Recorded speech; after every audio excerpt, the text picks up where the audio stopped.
Good evening, everybody, and may I start, first of all, by acknowledging the presence of my founding president, the founding president of Seychelles, Sir James Mangan.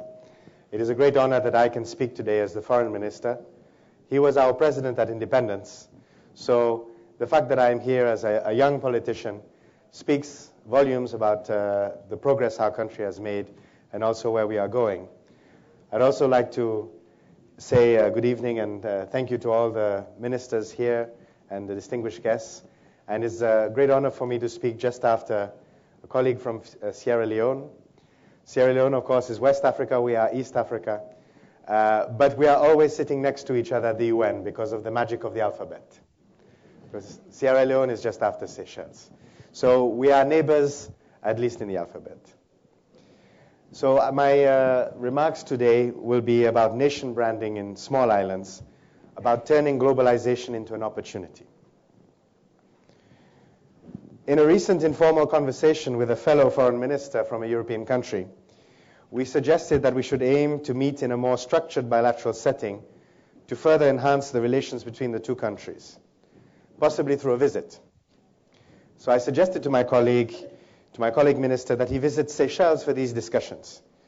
He immediately jumped up and told me, "You'd better come to Europe because my constituents will assume I'm going on holiday if I say I'm going to Seychelles."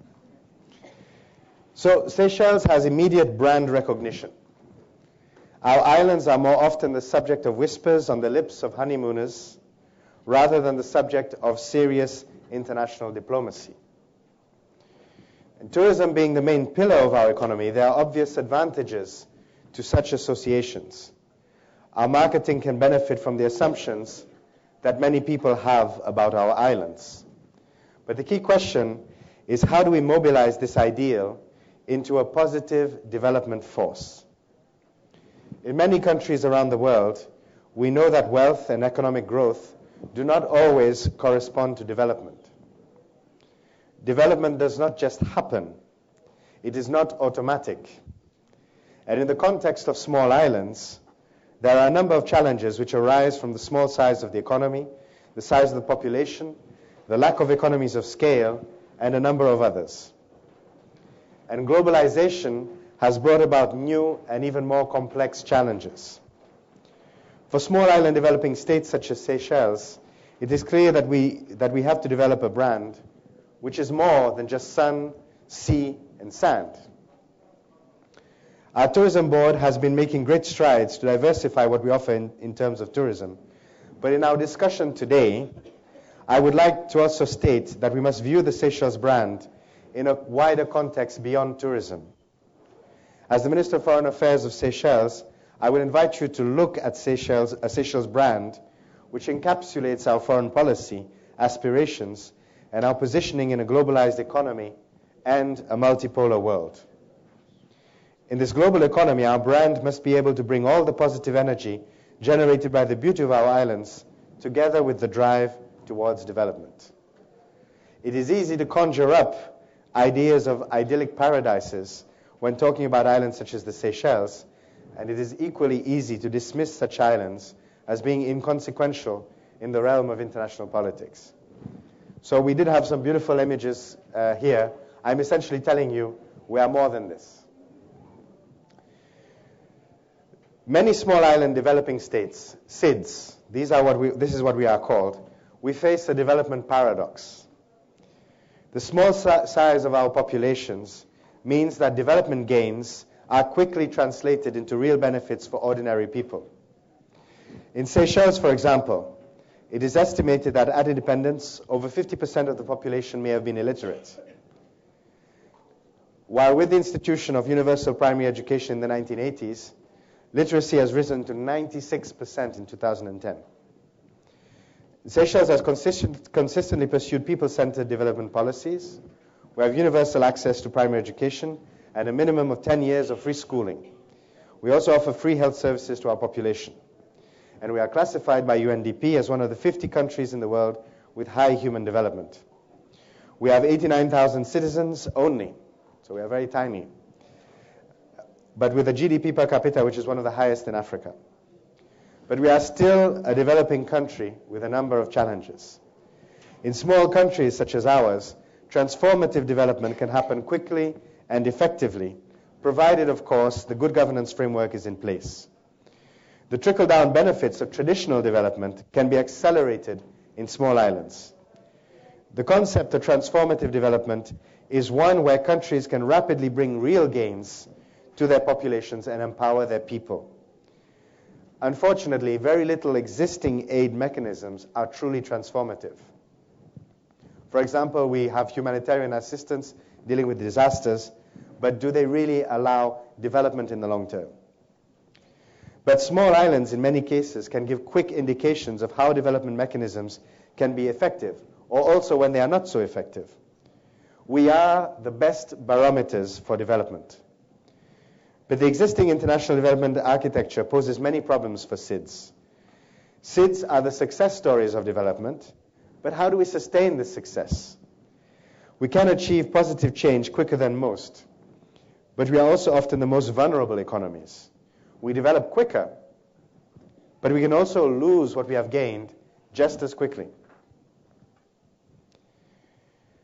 The established norms of international development divide the world into development categories. The countries deemed to have the least positive perspectives for developments and most in need of development aid are termed least developed countries, or LDCs. These countries are entitled to special attention in the context of development, rightly so, because as a community of states, we must strive to improve the welfare of mankind and not of any individual state. However, it is important that we do not lose sight of the object of development. That is to empower people to rise above poverty and become productive citizens of our planet. Since the creation of the LDC category in 1971, only 3 countries have actually graduated from LDC status. Botswana in 1994, Cape Verde in 2007, and Maldives in 2011. You will note that 2 out of those 3 countries are small island developing states. In addition, all of the likely candidates for graduation in the future are SIDS. The list includes Samoa, Vanuatu, Tuvalu, Kiribati, and the Solomon Islands. There is a resistance towards graduation, which is understandable, because graduation from LDC status means loss of many development benefits, including grant aid and concessional credit. So graduation for most small islands means entering a development no man's land. In this development gap, SIDS are deemed too rich to continue to benefit from development assistance and too poor to truly get the advantages that go with having the status of a large developed economy, such as preferential trade deals or credit on advantageous terms. Many people have attributed the success of SIDS to sound development policies, both in terms of development programs and the policies of the islands themselves. But this is only part of the story. Sound governance is a prerequisite for development. Without strong institutions that can ensure transparency and accountability, development is delayed. For Seychelles, this is part of our brand. We take government commitments very seriously, not because we have to prove anything, but because good governance is one of the tools that facilitates our development. Because of our commitment to good governance, stability is also part of our brand. And the same applies to many small islands. And the success of small islands in these instances leads to many calls that the already stretched resources available for international development be concentrated elsewhere. But while the success of SIDS does highlight many best practices, it also highlights the failures of existing development structures.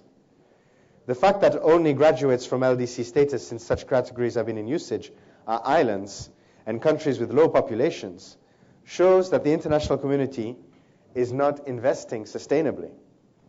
The experiences of SIDS highlights that there is a sustainability gap in international development. How do we ensure that development is a continuous process? There should not be an end to development. There cannot be a point at which it ends. Seychelles has called for the creation of a SIDS development category because we believe that we must create better conditions for development, not only for our own people, but for the world. SIDS are currently marginalized in the current development architecture, and there are many warning signs that we must heed to ensure that we can truly address the development needs of the world effectively. I speak of the development needs of the world because Ireland's experience do illustrate where we'll go wrong in the future if we do not address the current problems. Firstly, a large number of small islands are highly indebted. Many are facing debts to GDP ratios in excess of 100%. This means they owe more money, they owe more than their capacity to produce. To list a few examples of 2010 figures, Antigua and Barbuda, their GDP to debt ratio is 130%. Barbados is 100%. Grenada 110%. Jamaica 125%. St. Kitts and Nevis 185%. Seychelles had a debt to GDP ratio of over 160% in 2008. But we have successfully renegotiated and rescheduled our debt to reduce it to 80% of GDP as of the beginning of this year. But the problem is not going away because SIDS, small islands, more and more have to turn to commercial credit to fund development. And it is important to rationalize the international credit system when viewing the predicament of small island states. For example, if one of the largest emerging economies, one of the BRIC countries, Brazil, Russia, India, China, if they go to an international lending institution, there will be no shortage of lenders queuing up to offer the lowest rate possible just to make sure they get the contract. If a small island tries to borrow money to build infrastructure, potential lenders will factor in it's a small economy, there's no natural resources, the high vulnerability to external shocks, and the interest rate that will be applied will reflect those considerations. Credit becomes very expensive. Secondly, SIDS are highly sensitive to fluctuations in the world economy. The financial crisis hits islands hardest, as the first areas of the world economy affected are often tourism and financial services. These are one of the few competitive advantages that SIDS have. Thirdly, SIDS are the first to fall off the world development radar. In the 2010 Human Development Report, new methodologies have been applied to the compilation of statistics, and new software was used, where in many instances the models used do not cater for countries with populations of less than 100,000. The new methodology meant that 14 states were not ranked in this latest report. And of the 14 unranked countries, Seychelles included, 10 of them are islands. We are the world's barometers. But if we cannot measure our progress, this has repercussions on development as a whole. If we can't measure the smallest, we can't say that we're measuring the largest effectively. And in the context of the existing development architecture, islands have a delicate balancing act in terms of their positioning, in terms of their branding. Their relative development success is something which does not allow them a certain space in the international arena to have their voice heard. While at the same time, they have to plead for special consideration for their circumstances. In terms of how Seychelles projects its foreign policy, we often find ourselves having to aggressively promote our successes, while at the same time sending a plea for help. These contradictions are embedded in the international system in which we operate, and also in the inherent vulnerabilities that island economies have. Our efforts at nation branding through our foreign policy seek to go beyond this dichotomy. We have called for a special development category for small islands, not because we feel that islands should have preferential treatment, but because a truly sustainable world economy depends on a new approach towards development. Categories are a reality of the existing development architecture, and they reflect the fact that there is a big gap between the need for development financing and the availability of these resources. A special category for small islands will not be a call for additional resources. On the contrary, it is a means to rationalize many development efforts. Islands allow development to be assessed in terms of results much quicker than in many other economies. Lessons can be learned and programs adapted. There are real possibilities to test true sustainable development programs. The world needs transformative development, and not just trickles of wealth that reach certain populations temporarily. Many things that can be done in small islands to foster development, foster development models that can be replicated elsewhere and with minimal cost. Allow me to refer to some examples relating to Seychelles. Firstly, Seychelles has recently signed a contract to connect its first undersea fiber optic cable to the African mainland.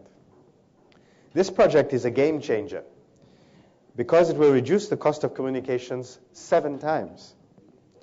The financing of such a project would have seemed impossible for a small island state under the traditional development scenarios. But by putting together a public-private partnership and also getting the startup support of the European Investment Bank, we have been able to get the project off the ground. The EIB have participated in the project by providing credit at very reasonable rates and also by providing a grant as the equity for the project to be launched. This is the first time ever that the EIB has ever used such mechanisms for such projects. Without such support, the project would never have happened. But through this minimal investment, the project that has been developed does not only have benefits for Seychelles, but for all business and services that would use communication services in the region. Another example, which we started in the late 1990s, relates to a groundbreaking project that our national petroleum company, SEPEC, has undertaken with the assistance of German expertise and also German credit. SEPEC currently operates a fleet of state-of-the-art double-hull tankers that ply the oceans of the world, delivering oil and oil-based products. We also operate one coastal tanker within our waters, serving the islands of our archipelago. The project was possible through an affordable loan from KfW Bank in Germany, which allowed the vessels to be built at a very competitive cost at Lindenau shipyards in Kiel. For the 2 examples above to succeed, depended on Seychelles and its partners going beyond tried and tested frameworks. It involved finding innovative solutions, going off the beaten path. For all developing countries to be able to meet the challenge of sustainability, we have to adopt innovative approaches. The 2 experiences I have illustrated above could be replicated through development frameworks, and it will generate a return. It will help to make small and vulnerable economies more sustainable. It will also improve the overall context for development in the world. Most existing forms of development financing are reactive to the forces of globalization. We need to be proactive. We need to turn globalization into an opportunity rather than a challenge. And we must adjust the international framework to make such possibilities the norm of international development rather than exceptions to the rule. You are seeing some images of our islands. I could have started the lecture by giving you a list of facts about our islands, that we are an archipelago of 115 islands spread over an expanse of 1.3 million square kilometers of ocean. But I want us to look at that, as you are seeing, but also beyond that. In our discussion today, I would like us to view Seychelles from a development perspective. And I would like to take a few moments to describe to you some of the measures taken by Seychelles since 2008 to sustain its development and ensure that we are beneficiaries and not victims of globalization. In November 2008, Seychelles was facing economic meltdown as the food and fuel crisis was taking its toll. Our large debts at that time meant we could not just borrow our way out of the crisis. How did we get into this position in the first place, you may ask? At the end of the Cold War, Seychelles' geostrategic position in the Indian Ocean was no longer leverage enough for grant assistance from major donors. At the same time, there was an increased need to continue building on the development gains of the 1980s and build more schools, hospitals, diversify the economy. The only route for this was to take on increasing amounts of commercial debt.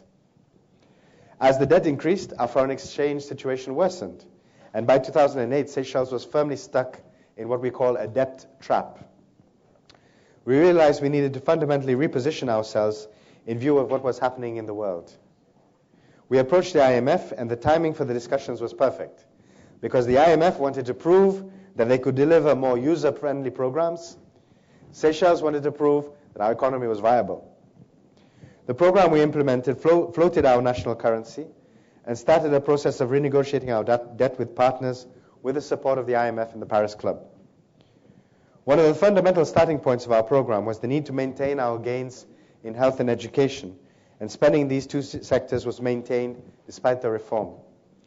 The government also set up a strong safety net for those most vulnerable through the creation of the Social Welfare Agency. Within a year, positive results were being registered, including stabilization of the exchange rate. And Seychelles has emerged at the end of 2010 with an impressive growth rate of over 6%. And our economy's prospects are very bright due to the continued FDI inflows, but also a vibrant domestic economy fueled by small and medium enterprises.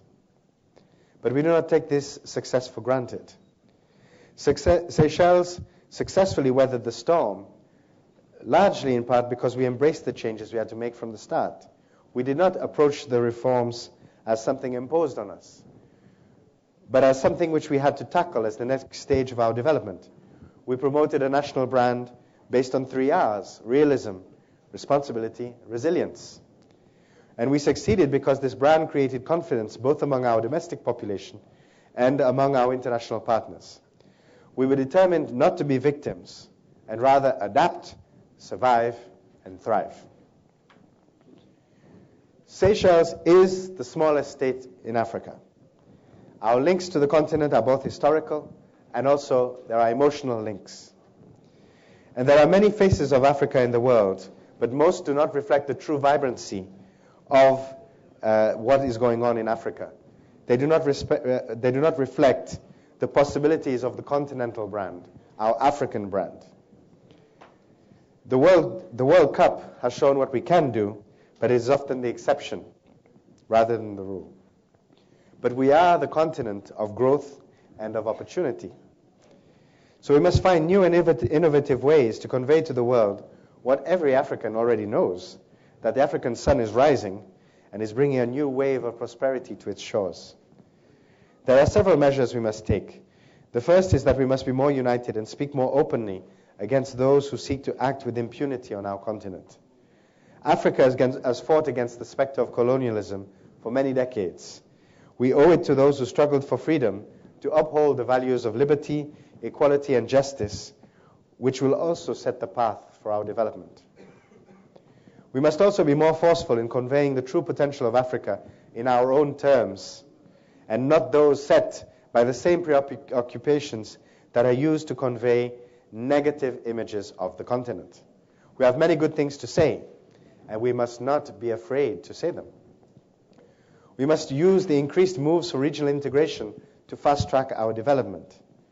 Seychelles, as one of the smallest countries in Africa, is proud to be associated with these developments. In most indexes that assess governance in the African region, the island nations tend to score consistently high. Seychelles, Mauritius, Cape Verde, and Sao Tome and Principe are always listed among the 10 best governed countries in Africa. All of these economies depend on tourism. In Seychelles, we see tourism as a means by which we mobilize positive effects of our tourism brand towards development gains. There is also a huge potential for a regional dimension to such efforts. Seychelles is already promoting what we have termed two-center holidays, where tourists are offered a package which includes a few days on the beach in Seychelles and a few days on safari or similar adventure-based holidays on the African mainland. For example, we're already doing this with Kenya and with South Africa. The formula is creating a new level of interest and offers true win-win partnerships between the island economies and mainland economies. Through such initiatives, we're also creating another facet for a brand for Africa. Seychelles has recently organized its first international carnival, which also featured the participation of a number of African countries. We had over 30 international media organizations covering the event, offering a new window for African culture and for tourism on the continent. As far as we are aware, we are the only international carnival in the world. That is to say, a carnival which is not only a showcase of our culture, but also offers a platform for the display and promotion of partner countries. In our carnival, we had Zimbabwe, we had South Africa, we had the Notting Hill Carnival from the UK. We had a number of countries participating. Through such events, we are building a brand for Seychelles, which is dynamic and open to the world, but we are also contributing to a positive African brand, which is open to the world. Both are critically important as we continue to navigate the channels of globalization. We must also be looking in terms of brands at opportunities for Seychelles and for Africa. In terms of development, one of the biggest threats to Seychelles, but also to all islands, and also African economies, is that of climate change. It is clear that the world response to climate change is still too slow and still relatively ineffective, despite relative progress in Cancun in November.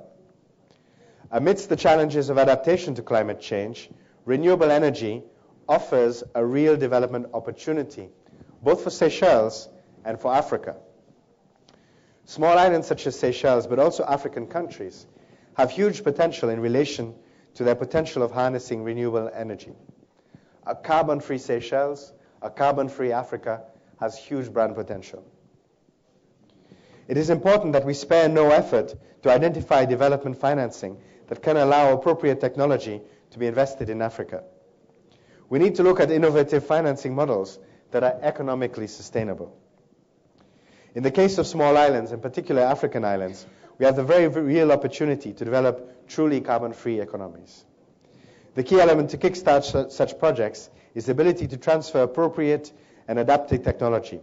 Regrettably, much of the renewable technology still remains prohibitive in terms of the cost for developing nations. This is why we need to be innovative. Renewable energy adds another string to our bow, both in terms of our African brand and our Seychelles brand. This is a key deliverable in terms of turning globalization into an opportunity for all of us. Ladies and gentlemen, small islands often have to shout to be heard, if they are heard at all. Recent crises have further emphasized their vulnerabilities. But we are not afraid to shout. We are not even embarrassed to scream. We have something worthwhile to say. We can offer ideas. We can offer inspiration. Small islands often have to act like they are bigger than they really are. My founding president says, in fact, we are not small because we do not think of ourselves as small. Our national brand is a tool that we must use to be able to accelerate our own development. What is our brand? It is more than the idyllic paradise that you see in the glossy brochures. It is a vision of a small nation which wants to make a difference in the conduct of international relations. It is a vision of a nation which believes strongly that the framework for development needs to be improved. It is a vision of innovation which can improve not only our development perspectives, but also those of our region. It is a vision of a proud culture that is determined to turn globalization into an opportunity. We are small, but we will not accept to be victims of global forces. No country on its own can ever claim to change the world, but we are determined to play our part. But we also need the world to come together and relook at development. And we thank you, all of you here today, for your support. It has been a great pleasure to speak at the ICD, which is a forum which really allows these ideas to be shared, which is part of creating a better world and a better framework for development. Thank you very much for your attention.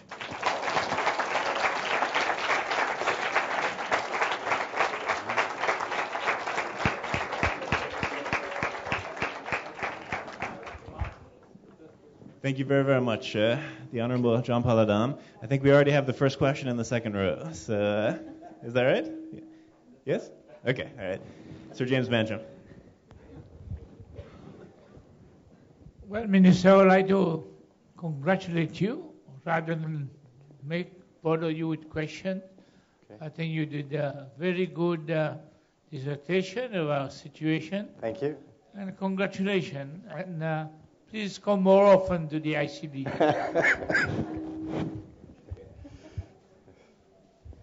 Thank you. So please, questions or comments? And if you could please introduce yourself and stand up also, that would be great. Thanks. My name is Alicia. I'm a student of Spain.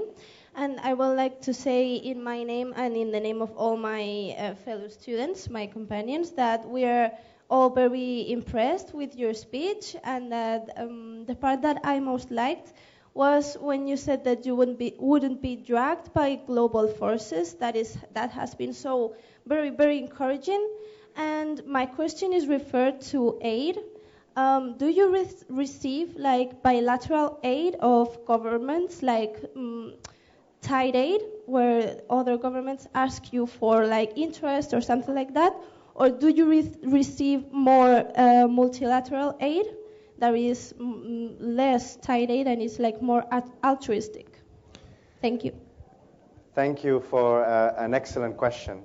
I should say gracias, but that's the extent of my Spanish, so I won't go any further. The question of aid is one very interesting in the context of Seychelles, because we are classified as a middle-income country. What that means is that in terms of most bilateral programs for aid, we are not eligible.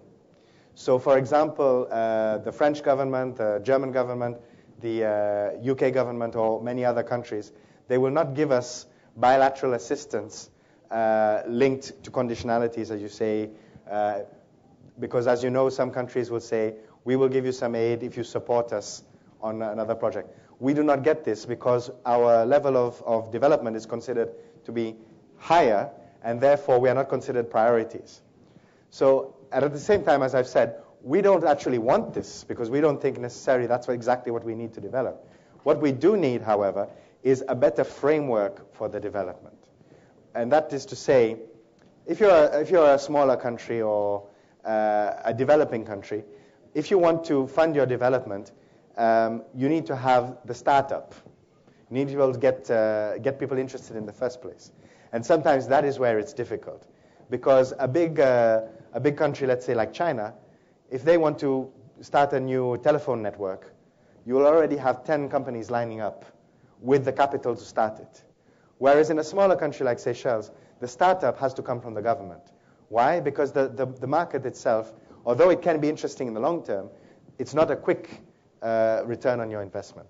So what we are trying to tell partners is, look at Seychelles as a long-term investment where we can get something started. So we don't get aid tied to conditionalities like you were saying. We do have some multilateral programs. One thing that I did not talk about in my speech, maybe a bit on purpose, is the subject of piracy. Piracy off the coast of Somalia is something which is affecting us a lot. So we are getting some funding assistance at the moment, but linked specifically to piracy, because Seychelles is one of the countries most affected by piracy.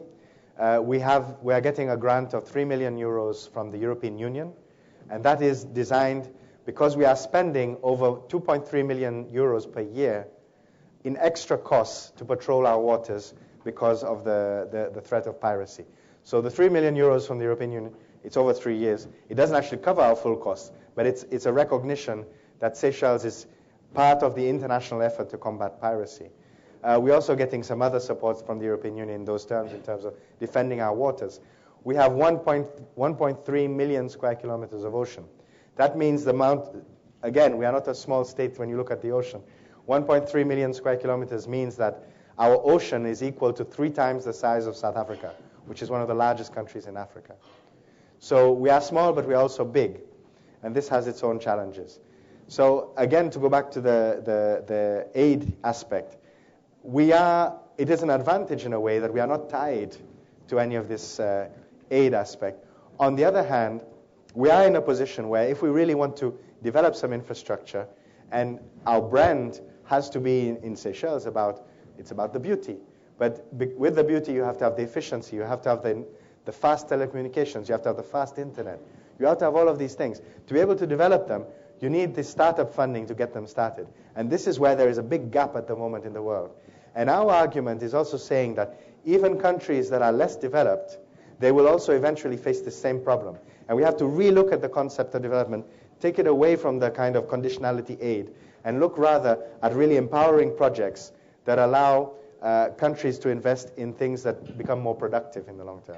Sorry, my answer was very long. Okay, I see we have a few other questions. I'm not sure who is next. Okay, we'll go here and then. Okay. I have to say that it was very nice presentation. I would like to go to Seychelles, but the question is such: how are you going to solve your debt? How are you going to pay your debt? Thank you. Very good question. What we did in terms of the debt was much of the debt that we accumulated was also debt that was accumulated during the Cold War. During the Cold War, we were receiving, to go back to the previous question, we were receiving certain aid which was related to, will you support us in the UN or will you not? And a lot of this debt was there. A lot of this debt had no interest on it until the fall of the Berlin Wall. Then once the Cold War ended, the geostrategic aspects, meaning that it didn't matter whether we supported them anymore in the context of international. So suddenly, these loans started accumulating interest, and we didn't have the capacity to pay them. So when we went to renegotiate the loans in 2008, this was recognized in the bilateral debts that we had with many countries. So many countries, such as Germany, in fact, but also the United Kingdom and France, they actually wrote off a good portion of our debt. So when we went for the renegotiation, they canceled a part of it, and the remainder was rescheduled over a longer period. So although our debt to GDP is quite high now, it's 80%, it is still relatively low because it is spread over a period of up to 20 years. So we have a longer period to pay it back in, and it is also, our debt has been restructured. The amount of forgiveness that we asked was linked to the productive aspect of our economy. So what we are currently, we have 6% growth this year. And as long as we have over 1.5% growth average over the next 15 years, we will be able to service our debt. But the question is a very good one, and it goes back to some of the central points I was trying to make, that price of oil now is $110, I think, a barrel. This can have a huge impact on our economy, and it can make our economy unviable if it continues for over 6 months. You know, because now our debt is sustainable, but it's very easy for that sustainability to be reversed. And again, it goes to the vulnerability of small island economies. Thank you for a very good question. Okay, I think there was another question here. Okay. You can please stand and introduce yourself. Thank you very much for the presentation. I'm Evry Vicky from University of London, and I would like to ask, what is the development path you suggest, given the very, very fragile ecosystem of small islands such as Tuvalu or Vanuatu or even Seychelles that may not be here in 100 years' time? Thank you. Thank you for a very good question. You're from University of London? Yes. The University of London is twinned with the University of Seychelles. You know this. Good. So you must come. The question you've asked is very good. I think the first thing is that we have to, first of all, look at the environment as an economic resource, but an economic resource which you leverage it by preserving it. If we take the example of Seychelles, we are the country in the world that has the most territory which is natural reserve. 47% of our land is dedicated as natural reserves. Okay, for countries like Tuvalu, Niue, there is the question that as the climate change is progressing, they may not exist, and this is a huge problem. It's a huge problem for a humanitarian point of view. The battle against climate change is a battle for small island states about existence. Unfortunately, their fate is a little bit not in their hands. There is a real problem, and many of these countries, they already have people. A lot of people don't realize this. These smaller countries, a lot of the people are leaving those countries already, and they're going to settle elsewhere because they know what's going to happen. And this is a tragedy. It's a great loss for the planet. But a lot that can be done, first of all, is if we can at least mobilize the funds that have been promised for climate change. There's over $7 billion promised for climate change. I think hardly any of it has been dispersed. A very limited amount of it has actually been dispersed. Again, it doesn't actually halt the problem, but it can allow some adaptation strategies. Of course, small island states, we are calling for a binding agreement which asks for an increase of not more than 1.5 degrees. Cancun means that we are 2 degrees, which does mean these islands will disappear. For me, it's not acceptable, but we are part of an international society. We put our points of view forward. We are fighting also for them. Seychelles, because of the nature of our islands, we will still be livable, but the way of life changes. The way of life changes because climate change, it's sea level rise. It's also warming of the ocean, which means that corals are affected. Many of the coral reefs that also affect fish stocks. So if in 10 years' time the price of a can of tuna is 10 times more, it's also due to climate change. So a lot of people think that it's only a small group of islands. It's the whole world. It's just a question of when it hits us. So we have always campaigned, say, no, we have to go for a binding 1.5 degrees increase target maximum.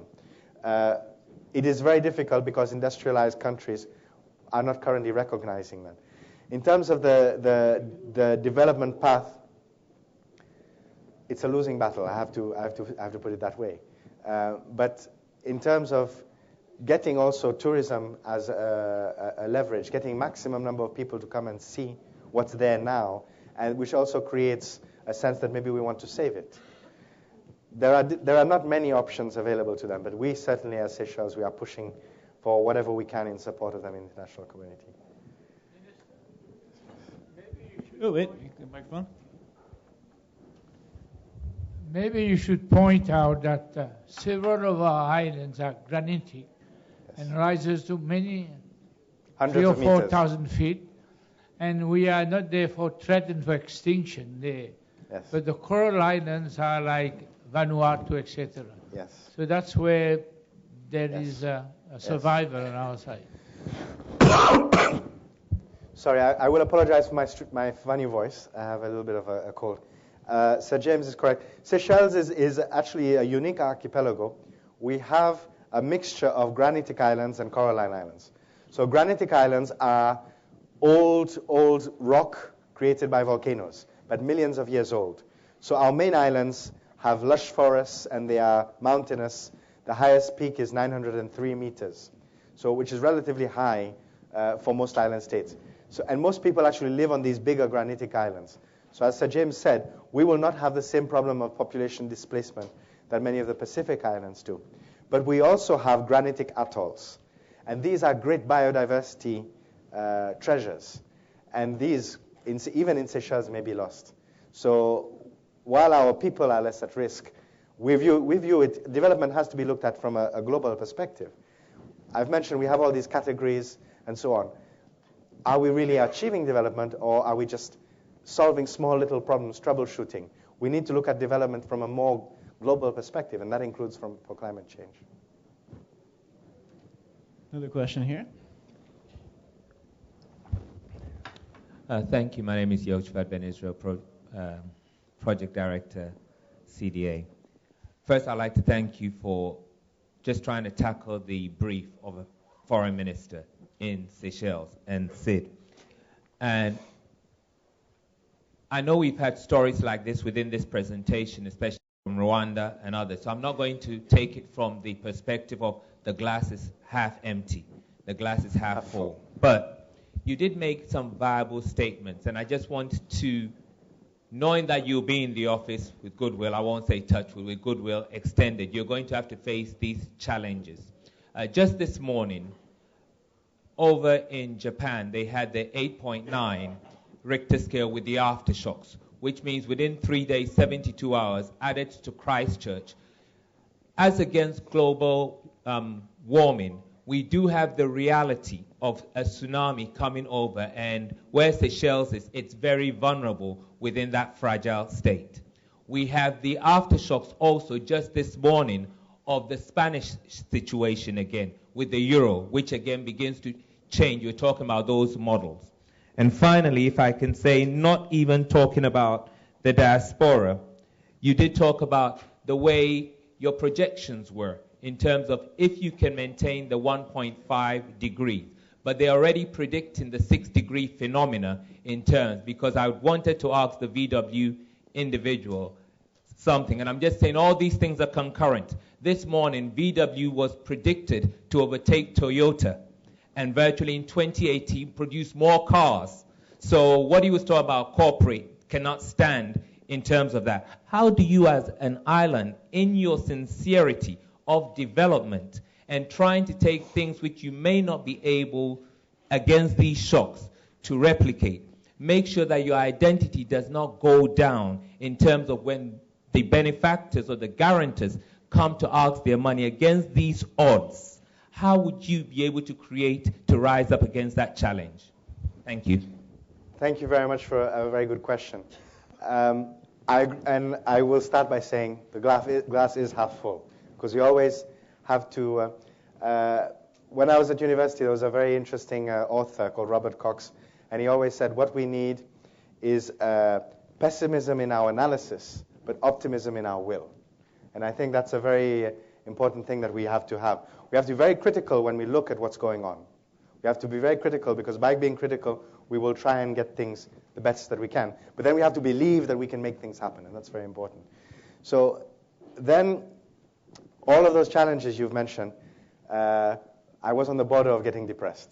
But then, that's why I started with the statement of saying the glass is half full. There are so many challenges in the world today. I think the key thing is to say, again, these challenges, islands are the barometers. We will be hit first. We feel the oil price more than anybody else, because a big country, when you're buying 1 million tons of oil, you can amortize that cost. When a small island buys oil, the cost can increase much more relatively. When you're buying 1 liter at the pump, the increased jump seems much bigger because the country had to import a smaller amount in the first place. So the cost per liter is always more.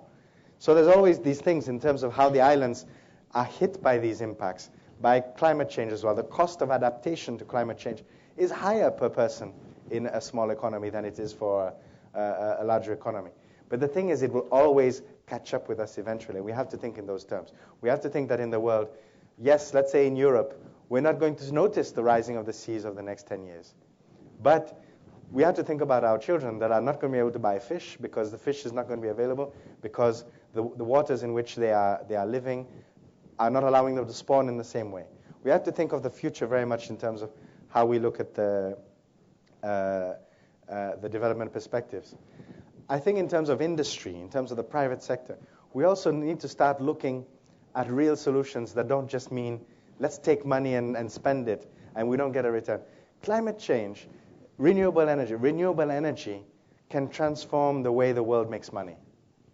Okay, a country like Seychelles, we are trying to get all of the hotels to use renewable energy in terms of generation the generation of their energy. But this is great for their brand. Hotels, I think any of you, if you are thinking of going somewhere, if a hotel tells you, I'm running my hotel on sustainable energy, you automatically will feel that hotel is offering you a better package. Plus, the real cost for that hotel over the long term will actually be less because they've adapted renewable energy. But the problem is that so many of the investment possibilities are defined by companies that are still looking at oil-based technologies as the basis for growth, whereas renewable technologies can really transform the perspectives for growth in Africa particularly. Because we need to jump in development in Africa. We cannot just walk baby steps. What we're doing at the moment is still baby steps. It's trickle-down development. We need transformative development. And renewable energy is one of those areas. It's not there's no solution, there's no magic solution. But if you have renewable energy and you have funds that are invested in renewable energy, you can have these big jumps in development, which will allow low-cost energy. But the big problem is the startup cost. Again, how do you get this started? That's where the problems are. Allow me to maybe ask a final question, if I may. I think there's one at the all back. right, so then I'll ask the final question. If we have time. Okay. I mean, yeah, sure. Whereabouts? I didn't see the hand. Okay, sure. Hello, my name is Orla. I'm from Ireland, and I'm doing an internship at the ICD. I just wanted to ask a question about the effect of the tragic incident of Michaela McAreavey from Northern Ireland. I know it was a very isolated and tragic incident, but I do know that the effect it had was that many tour companies from Ireland and the United Kingdom suspended some of their plans for tours to Seychelles this summer. So I was wondering the effect that had on the tourism industry and what it might have for the next few months, in your opinion. It's in Mauritius. Yeah. Actually, for the moment, we've actually benefited from it because it happened in Mauritius. So a number of people that were going to Mauritius are coming to Seychelles. But the risk, it is a very good question because it is linked to the question of a brand. Safety is key to how brands are projected. So, and in fact, we talk a lot about our brand also jointly with Mauritius, which is why you saw this in the same way, because we market the Indian Ocean, we market Seychelles, Mauritius, Réunion, Eastern Africa. So there is this perception sometimes that happened in Mauritius, or it can happen in Seychelles as well, even though it's a different country. So I can see very much where the problem arises. So we have a little temporary leeway, but we do need to be working on brands which are resistant. And this is why I've been talking in my presentation. Also, I'm the foreign minister, so I can't say just tourism. But we have to have an image of Seychelles which is beyond tourism. We have to have an image of Seychelles because there are lots of things that we're doing, and we're doing well, and people don't know about us because we just hear about the beaches. So I've had these pictures here because I want you to see how beautiful my country is. But I also want you to know that my country is much more than this. So, and this is one of the messages I tried to put in the remarks I've made, because also the opportunities that we have if we're going to develop, we have to think beyond just the tourism of sun, sea, and sand. There's a culture to be discovered. There's the environmental aspect, the sustainable aspect, and even in terms of the projects that we're doing to empower, for example, women and young people. I mean, I'm not the youngest minister in the world, but I'm one of the youngest. And I think the future of development means that also having this mix of different age groups, of different people of different cultures. And I think this is also what the ICD is doing very well to promote, is sharing of views among people from different backgrounds and bring everybody together, which can allow us to have better ideas for the way forward. I've spoken much too much, so thank you very much for your Actually, if I may, before we applaud, a quick question, just following up on that, just from the point of view of cultural diplomacy, I think nation branding to a large degree is about also breaking stereotypes, informing, so in some ways shaping also the perception and the presentation of countries abroad. Absolutely. We know the Seychelles is beautiful. We don't need to discuss that. But there are so many aspects of the Seychelles that I think many don't know about, as you were just saying, in terms of the young politicians. For example, there, I think you were saying 50% of the ministers, also in the Seychelles, are under the age of 50. You're a great example yourself. I think the youngest foreign minister the Seychelles ever had. If you look at issues like sustainability, as you were saying, the vast majority of citizens in the Seychelles ride bikes, not cars. I think it's actually, you need to get special permission to actually have a car. Oh, that's on one island. One of the islands. But just as an example, I think there's a lot of innovation there. So my question is, what role do you think cultural diplomacy could have in helping to shape, let's say, the perception of the Seychelles abroad, so that also we might actually know about some of these less-known facts, aside from just this beautiful country, the sort of innovative Seychelles that we've learned a little bit about today. What role can cultural diplomacy play in that? I think cultural diplomacy is essential because we do need to look beyond the stereotypes. And cultural diplomacy automatically means understanding a little bit where a culture is coming from, how a culture came about. And the beauty of our islands is not only the beautiful scenery, it's also the way our society came about. And I'll give you a quick history. That Seychelles was uninhabited as islands. The only inhabitants were giant tortoises. That was it. It was, for many years, uninhabited. It was colonized by the French in the 1770s that brought African slaves. Now, right from the start, because of the isolation of the islands, there was a mixing. There was very much a mixing between the colonizers and the slaves. And then you had Indian traders that came and Chinese traders that came. And we are now truly a melting pot of cultures in Seychelles.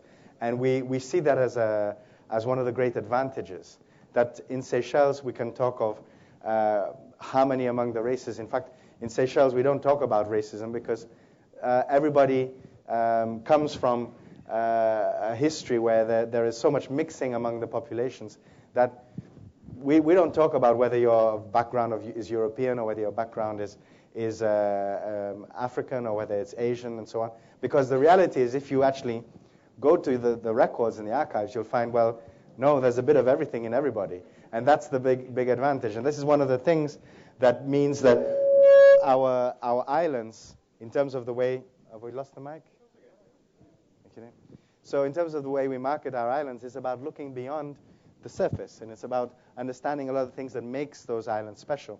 In terms of the young political leadership, it is very much in that there has been a dynamism, there has been a need to change and to move the country forward.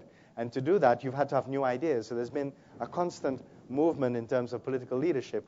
Who does that political leadership and so on? So President Mankam started a journey in '76 when we went for independence. And now the political class is a completely different political class. We thank him for his contribution, but we have moved.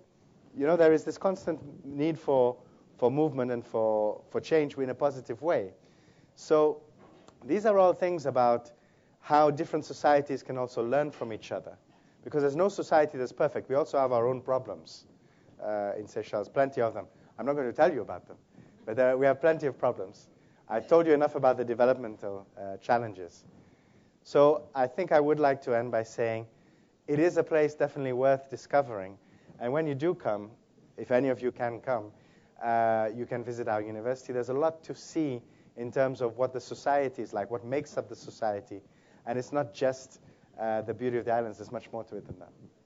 Well, allow me to take this opportunity to express my gratitude to you. It's really a special honor to have a current foreign minister to be with us for actually a period of a few days this week. I've benefited a lot from our private conversations as well as the informal discussions during the coffee breaks, as well as, of course, from your excellent lecture. I think it was really wonderful for us to have Seychelles represented, and a very, very high honor for us that you yourself took your time to be here with us today to come into dialogue with us. So if you could please join me in a very, very huge thank you, the Honorable John Paul Adam. Thank you. Thank you very much.